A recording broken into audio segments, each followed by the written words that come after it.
When you're in a negative state, you don't perform at a higher level. When you're in a negative state, it affects your biochemistry, it affects your immune system. You're in a negative state, it affects the people around you. When you're in a great state, perform better, enjoy life more, greater impact, all the above. So it's intelligent to be at a peak state.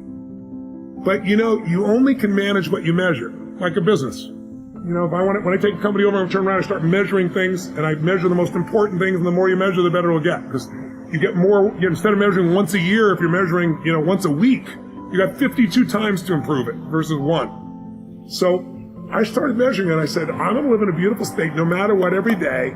Now, in order to do that, I have to do two things. A, I have to acknowledge that I've been suffering, and I need to figure out what my favorite flavor of suffering is. So what I began to say is,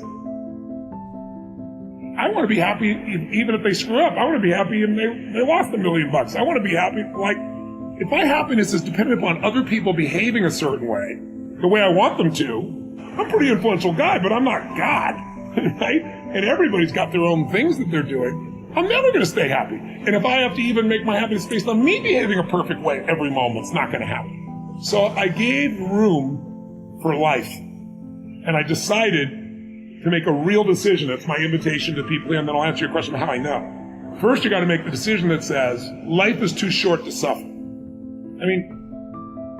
I don't know what's going to happen in your lifetime with your children, with your wife, with your economics, with your business. I'm sure you're going to do well, everything, but there's things outside our control. The government could change the rules on something, right? The rules have changed before around direct marketing and on the web and so forth.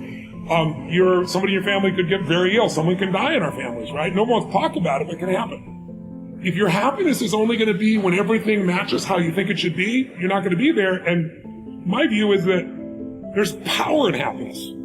We downplay it in this culture. When a person is happy, they attract other people. When a person is happy, they live longer. That's a fact. When people are happier, they earn more, right? They do better in their careers. These are physiological, these are measured facts in our society, and yet we poo-poo happiness in our world. It's being enthusiastic or something like that.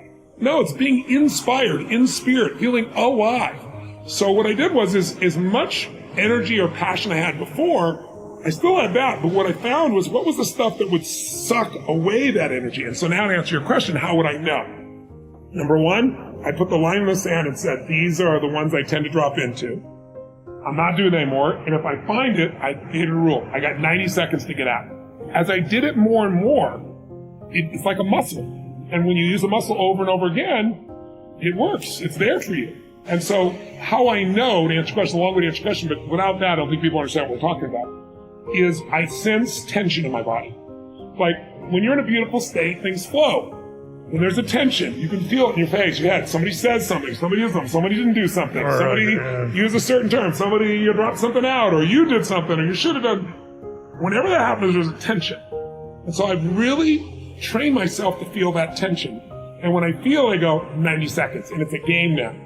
90 seconds. And since I value that happiness so much, not like a deluded person, I'm so happy. I value being in a beautiful state because it may not be happy. It may be driven. It may be courageous. It may be feeling bold. It may be love. It may be compassion for someone else or even myself. Right? I always have compassion for other people. I didn't have it for myself. Right. And so what I began to do is realize, holy cow, this is something that could change everything. And so that 90-second rule, I feel the tension, and then here's what I do. I know that it's triggered by one of three language patterns as a trigger, as an example. Lost, less, never. If you perceive that someone you're counting on, they failed to do something, or they failed to say something, or you failed to do something or say something that you should have, then what happens is that tension starts to show up because your brain goes, I lost that opportunity. I lost this moment. I lost that respect. I lost this love. I lost the money. I lost whatever you thought you lost. And loss is always an illusion. It's like the next opportunity is 2 minutes around the corner.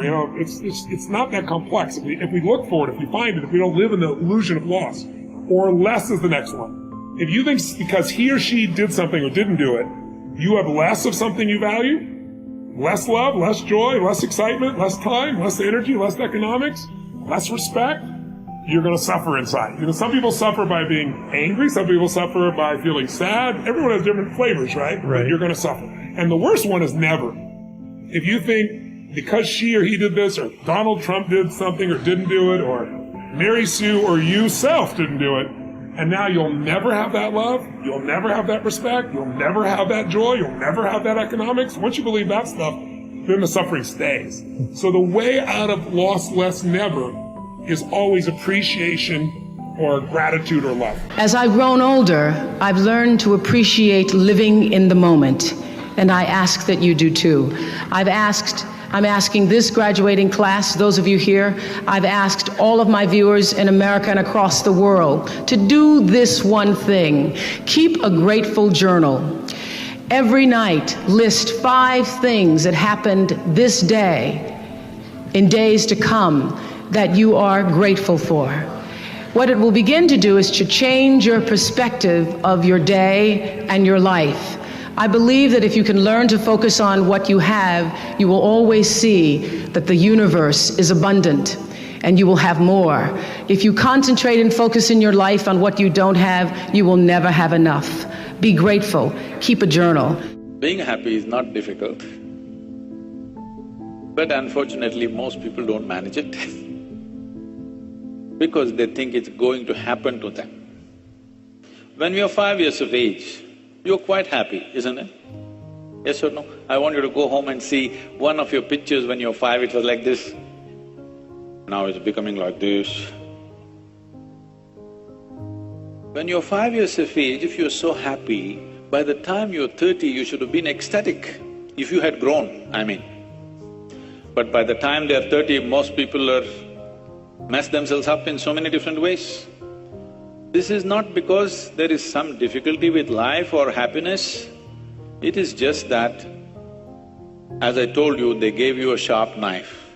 You don't have a steady enough hand. If you had a steady hand, the sharp knife would be a wonderful instrument. If you don't have a steady hand, you keep cutting yourself, and now being happy when a knife is constantly cutting into you is very difficult, for sure. Yes? How many times has it happened to you in the last 25 years that it so happened somebody put a knife into you? Not happened for most of you. If it happened to 1 or 2 people, I'm sorry. Nobody even put a pin into you, isn't it? Yes or no? I'm asking, how many times it so happened from external sources suffering came to you? No, you're mostly in self-help. Yes or no? You're in self-help, isn't it? You don't need anybody's help, you're such an expert. Sometimes when I see people, I think they're training to get employment in hell or something. They're practicing here.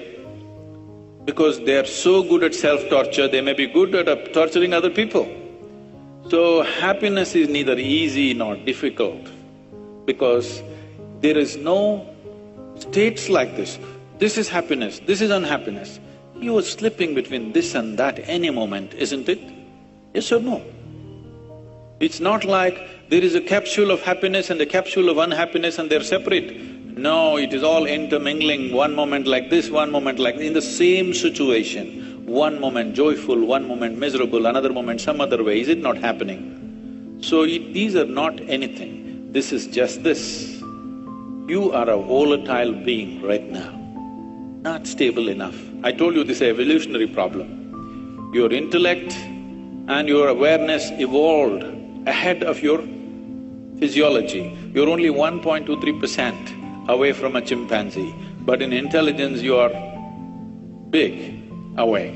Now your own intelligence turning against you, one simple way of being happy is you go for a lobotomy. You know what that is?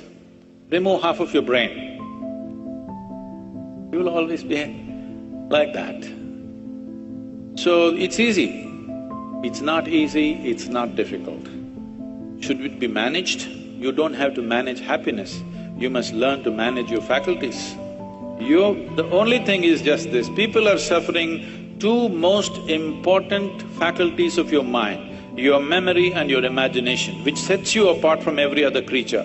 What happened 50 years ago, you can still remember, which no other creature on this planet can probably, distinctly. And you can project into what may happen in the next 100 years. These memory and imagination are 2 basic faculties which makes us human and on top of the evolutionary pile. This is what people are suffering.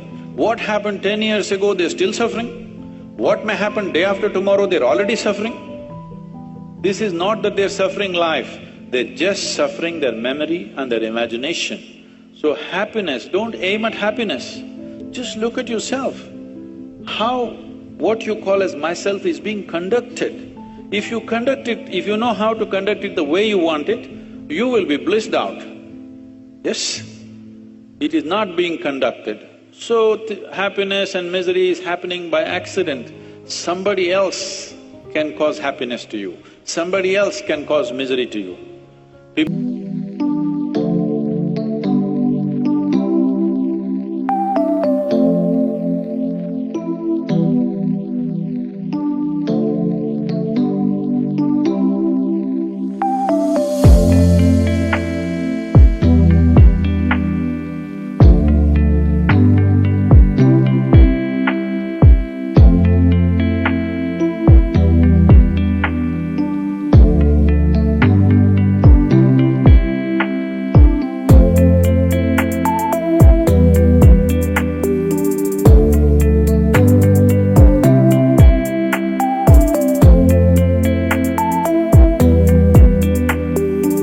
Ask me, Sadhguru, we have been with you for 25 years, we've never seen you angry. Do you ever get angry?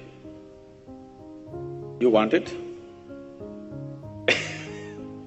Do I look like somebody who is incapable of something like that? If you want, I'll give you. It's just that I have not given this privilege to anybody, that somebody can make me angry, somebody can make me unhappy, somebody can make me happy. No, I kept these things to myself.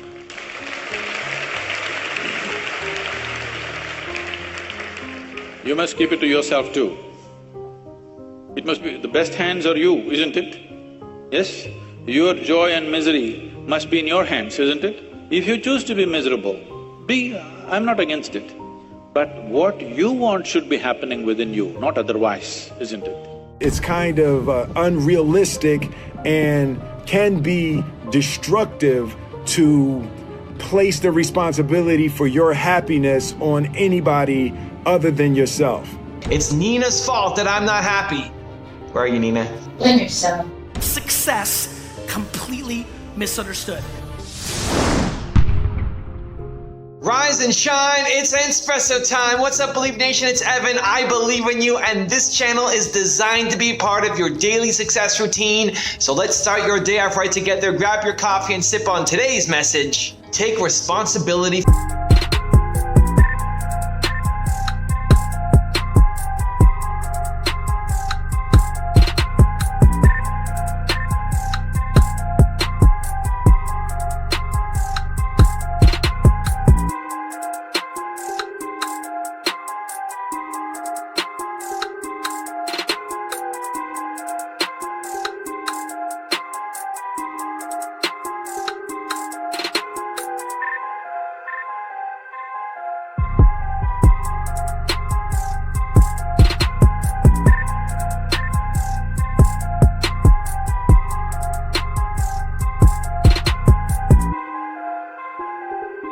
For your happiness.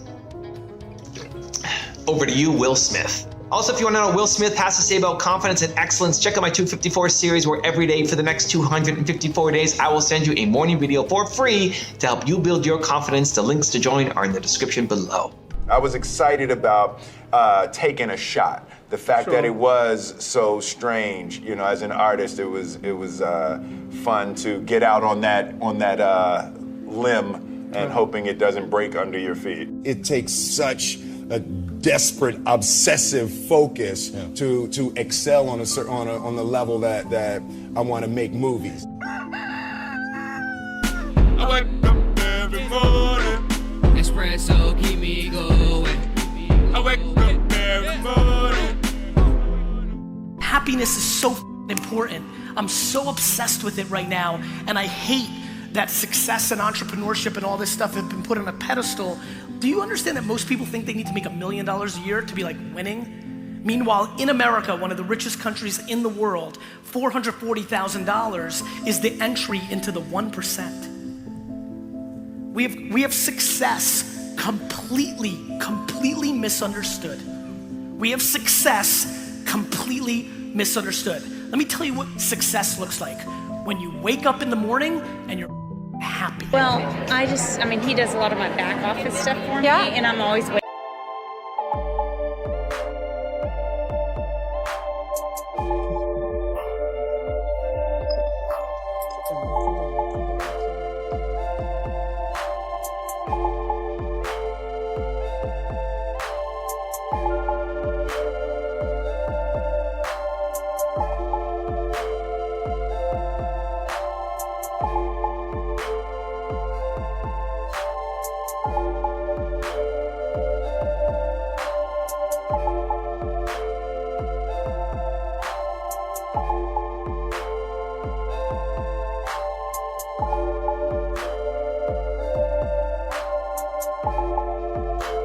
For him to help me, and like my coaches are like, you're fine, you can do it, but I'm like, you don't understand. And he's the support, but he's not like moving fast enough. Right. The reason why he's not is because he doesn't understand either how critical it is that he supports you. Right. He doesn't feel like he matters.